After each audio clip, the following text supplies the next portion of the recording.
Son las 7 de la mañana con 37 minutos. Gracias por seguirnos en todo el Ecuador y más allá a través de las redes sociales de medios públicos y de Gama TV. Esta mañana se encuentran aquí Iván Rodrigo, director de posgrados de investigación de la Facultad de Comunicación de la Universidad de los Hemisferios, y Rommel Jurado, presidente de Check and Balance, especialista en desarrollo normativo y políticas públicas para la aplicabilidad de los derechos de la comunicación. Con nuestros invitados vamos a analizar un tema inquietante, el tema de la comunicación a través de las redes sociales y la responsabilidad pública. ¿Qué está ocurriendo con esta corriente incesante, incontrolada o incontrolable de comunicación y de información que trae de todo? Trae comunicación intencional de grupos de trolls, que se llaman, ¿verdad? Agentes de comunicación que están construyendo percepciones con una clara intencionalidad política o económica, trae noticias falsas, trae rumores, como decimos, y obviamente también expresa la ignorancia. Sobre todo la ignorancia. Hay que decir que las redes sociales sirven sí a la divulgación de noticias confirmadas, de carácter oficial, certificadas, contrastadas, pero sobre todo sirve a la divulgación de noticias falsas. Con nuestros invitados vamos a analizar este importantísimo tema. Su primer juicio sobre el tema de las redes sociales y esta suerte de tierra de nadie. Muchas gracias por la invitación, Eduardo. Bueno, de hecho, las redes sociales son un lugar hoy en día bastante común para la discusión, digamos así, para el debate, pero también para la divulgación de todo tipo de comentarios e información. Muchas veces se confunde incluso el comentario como si fuera información. Bueno, de alguna manera las redes sociales lo que están haciendo es visibilizar de alguna manera lo que hace tiempo se llamaba también lo que en un momento se identificaba como la opinión pública, ¿no? Esta opinión pública, tú sabes muy bien, es diversa, ¿no? Hay gentes que pueden tener una posición bastante contraria a un régimen, o también pueden tener una idea más clara sobre un tema político, social, etcétera, etcétera. Al mismo tiempo, las redes sociales se alimentan, si se quiere, también del sentido común de la gente, ¿no? Y ese sentido común muchas veces hace circular lo que nosotros en la vida social conocemos como el rumor o como el chisme, ¿no? Que es maligno, o que es perverso y que muchas veces puede desestabilizar, digamos, cualquier situación política o social, incluso personal, ¿no? En las redes sociales prácticamente hoy en día se ha vuelto una especie de terreno común para cualquier cosa, ¿no? Y ese es el problema fundamental que vivimos en este momento, ¿no? Precisamente por esta visibilización de esta opinión o de esta tensión, justamente porque todo el mundo se cree, digamos, en derecho de decir algo, ¿no? Ahora, no es un hecho excepcional el que este medio sea utilizado por intereses particulares. El propio fundador de Facebook hace muy poco ante el Congreso de los Estados Unidos, ante una comisión del Senado, pidió disculpas por la falta de atención al uso malintencionado de esta red social, en el caso de la llamada conexión rusa. ¿Estamos indemnes frente a esto? Miren, por mucho tiempo se ha creído que las redes sociales son un territorio ingobernable en el cual normativamente no puede haber acuerdos que definan cuáles son las reglas del juego para participar en ellas, para accionar en ellas. Posteriormente, redes como el propio Facebook o Instagram desarrollaron unas normativas por sí mismos para eliminar, excluir de esas redes sociales ciertas conductas o ciertos contenidos. Los desnudos, por ejemplo, fueron excluidos. Los mensajes que hacían persecución violenta a determinados grupos sociales, la xenofobia fue combatida, las ideas de inducción al suicidio o al maltrato de los adolescentes fueron eliminadas de esas redes sociales por esta normativa. Pero todavía, usando una metáfora que un amigo me ha contado hace poco tiempo, las redes sociales pueden convertirse en una alcantarilla donde no se controlan los flujos de información. Desde mi perspectiva, hay ciertas cosas que no deben ser normadas porque serían atentatorias a la libertad de expresión, pero otras sí. Aquellas conductas que son lesivas a los derechos de los demás, que son lesivas a la posibilidad de informarse debidamente, las noticias falsas deben ser reguladas. Eso no Ahora, puede la continuar diferencia entre una y otra cosa demanda mecanismos de control y procedimientos técnicos de filtración. Así es. De alguna manera es una forma de censura también. Sí, pero mira, la competencia mediática, es decir, esa capacidad que tenemos los ciudadanos de relacionarnos con los medios de comunicación y con las redes sociales, es el producto de dos grandes vertientes. Una es la educación, en todas las formas, y otra es la obediencia y el conocimiento a ciertas reglas de relacionamiento.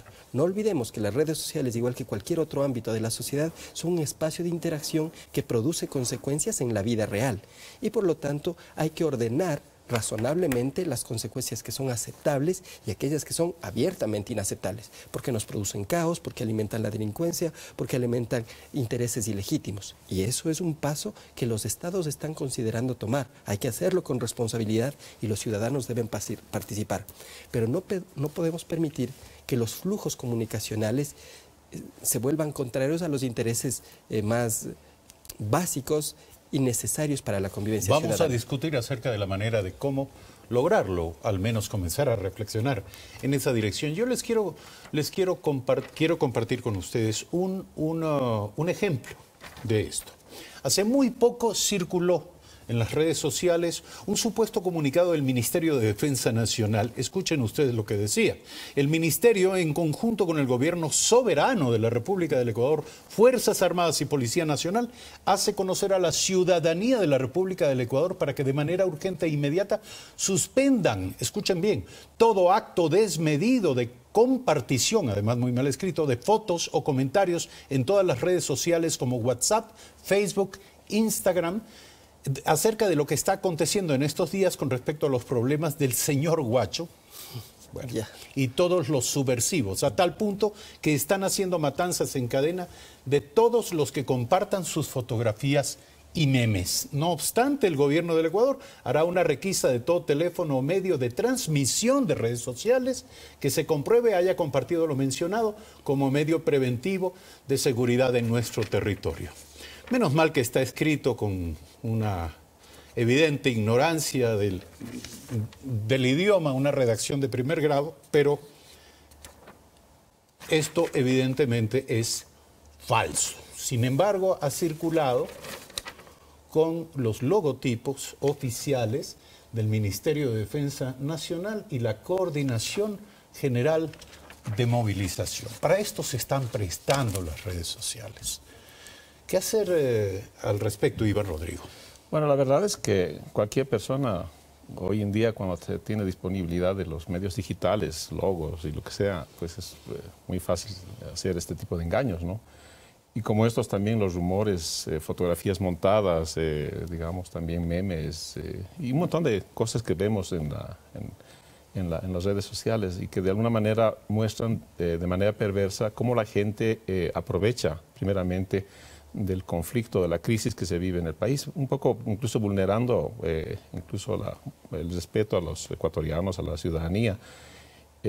Pienso que es una actitud muy irresponsable. Cuando dice, ¿no? La gente, ¿no? Eso ya de suyo entraña un alto grado de vulnerabilidad. Claro, lógico. Porque la gente, ¿quién es la gente? Claro. Es decir, ¿cómo determinar quiénes son? Porque detrás de esto hay, no gente, agentes. Agentes, exacto. Entonces, de hecho, lo que está pasando es que dentro de esta gente, o de estos grupos, digamos, que intentan aprovechar el río caudaloso, digamos así, pues hay intenciones de todo tipo. Pueden ser intenciones políticas, pueden ser intenciones económicas, pueden ser intenciones incluso de molestar. Hay gente que incluso se hizo burla del asesinato, digamos, de estos compañeros periodistas, ¿no? Poniendo memes que incluso que podían tener un poco, o sea, decir, bueno, ¿cómo es posible que esta gente piense de esta manera, ¿no?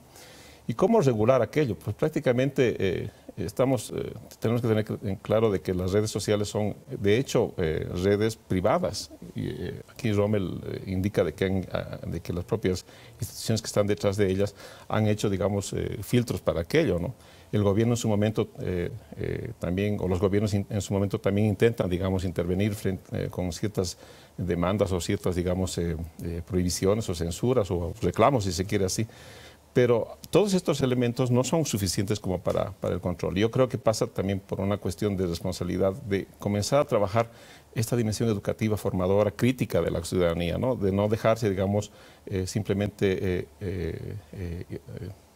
hacer intervenir, digamos, sus redes con gentes que de alguna manera también entran como troles, ¿no? Claro, todo el que divulga además se convierte en canal de transmisión de una información Y en falsa. cierta medida los medios de comunicación no alientan a la crítica de esto, más bien de alguna manera siguen, digamos, también entrando, digamos, en este terreno de esta divulgación de información. Los medios formales. Los medios formales, como la televisión. Exactamente. Debería haber espacios en los cuales los medios formales... Hay una lectura crítica, ¿no? Donde se denuncia claramente, porque de hecho los medios como la televisión son prácticamente abiertos al público y son, digamos, los terrenos donde, digamos, hay una cierta credibilidad, ¿no? Donde prácticamente no encontramos prácticamente en las redes sociales. Ciertamente todo queda en manos de la capacidad individual de los usuarios de las redes sociales para discernir, para hacer un manejo consciente y responsable de la información que reciben. Rommel Jurado. No. Miren, ya hay una serie de conductas sobre el uso de las redes sociales que están prohibidas. Voy a decir algunas. Uno no puede usar las redes sociales, por ejemplo, para promover el tráfico de armas, para promover la subversión en un Estado, para promover la pornografía infantil. Son delitos, están tipificados. El uso de cualquier instrumento tecnológico, incluyendo redes sociales, está proscrito por la ley, no se puede usar para eso. ¿Y qué pueden hacer en el caso de que a alguien se le ocurriera, por ejemplo, vender drogas a través de Facebook? ¿Qué pueden hacer las autoridades? Localizan al emisor del mensaje, quien está realizando la oferta, y como es una conducta penalmente relevante, la policía puede intervenir esas redes, pueden capturar a las personas, pueden requisar la mercancía ilícita. Es decir, hay una serie de conductas que están claramente prohibidas. Promover el terrorismo a través de las redes sociales está prohibido.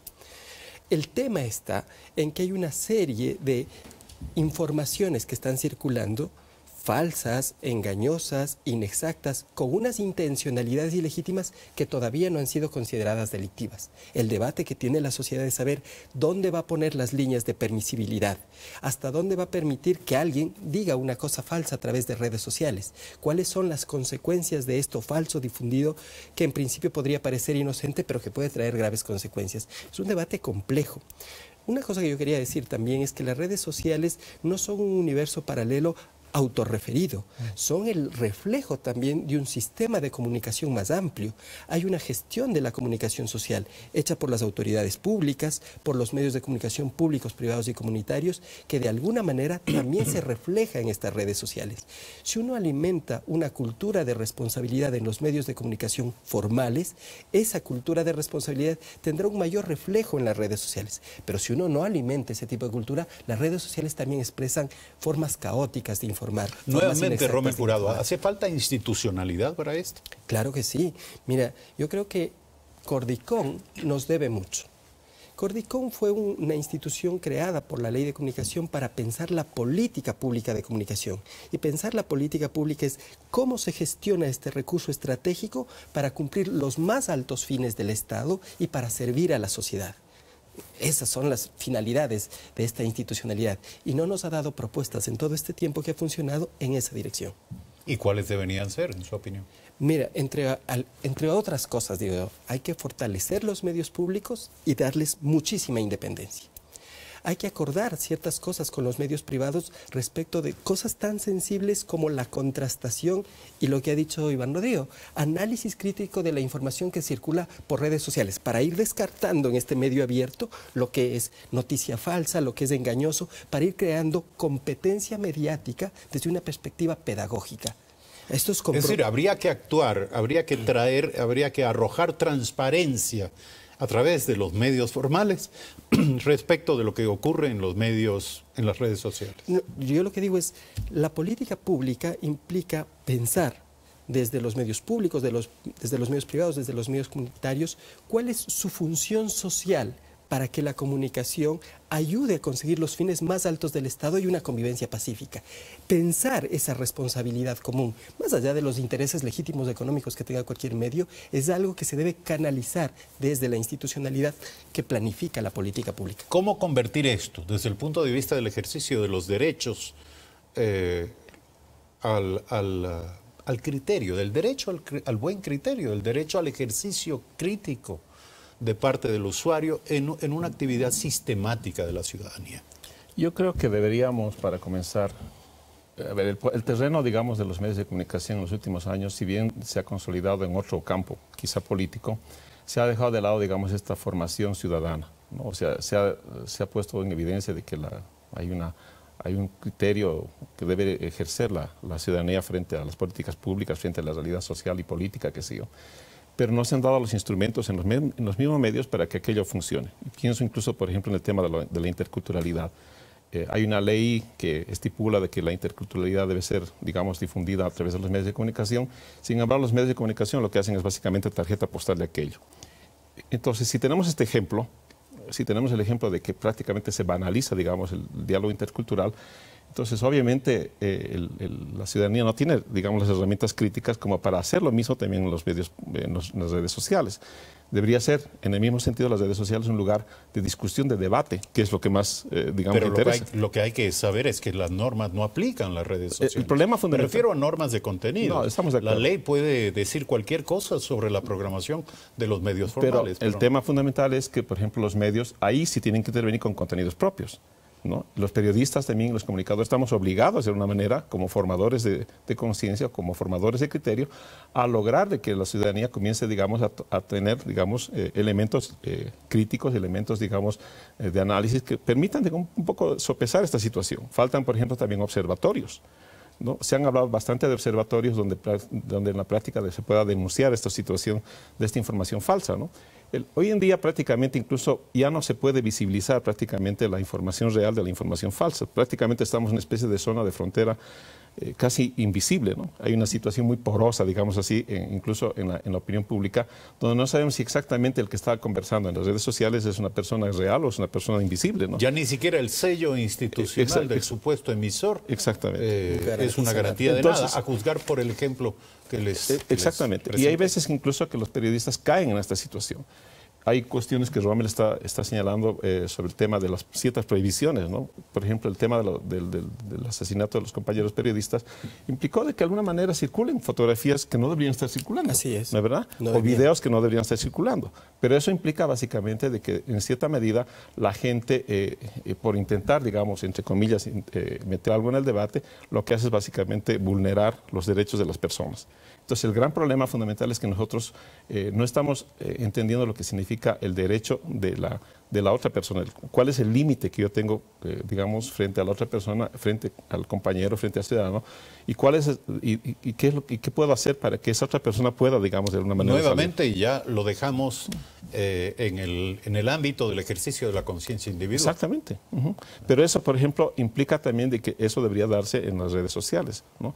Porque en el fondo las redes sociales es una especie de responsabilidad propia, ¿no? Si uno tiene una red social, obviamente uno sabe bien para qué está teniendo aquello, porque tiene visibilidad, ¿no? Ese es el primer factor que está en medio. Para concluir, antes de dar la palabra a Rommel Jurado, parecería que esto de usar las redes sociales está generando una necesidad de una pedagogía sostenida.